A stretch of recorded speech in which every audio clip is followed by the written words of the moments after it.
Tehran, Garda in Doha with some of the stories we're covering on Al Jazeera. The top two candidates for the presidency of Afghanistan have confirmed they will take part in an election runoff. Hamid Karzai and Dr. Abdullah will contest the new vote on November the 7th. The official results show Karzai won just under the minimum 50% needed for an outright win. Speaking to Al Jazeera from Kabul, KUWAIT, the UN Special Representative for Afghanistan, defended the election process that's led to a runoff. There's no doubt that there was widespread fraud, but the Complaint Commission addressed that issue and came to the result it did, which has now led us to a second round. That's why I said the constitutional process and the institutions put in place, they worked the way they should. And that's reassuring. It's been very complicated, but the institutions were solid enough to handle the problem. The UN's International Atomic Energy Agency has brokered a draft deal with Iran that would see Tehran ship most of its enriched uranium to Russia.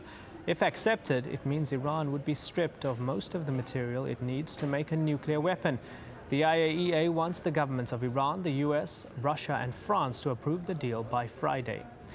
Now, a month after a deadly pro-democracy rally in Guinea, relatives of the victims have still not been able to bury their loved ones. The military government says soldiers killed 56 people during the protest on September the 28th. But families and human rights groups claim almost 160 died, offering this video as evidence of a much higher toll. And they say the military has disposed of at least 100 bodies to cover its tracks. President Camara denies ordering the massacre, but he admits he's not in control of Guinea's military or security forces.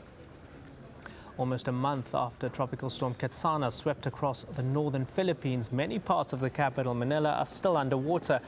It's become a breeding ground for diseases like leptospirosis, which has killed around 100 people. Some 1.5 million people are thought to be at risk from the bacteria.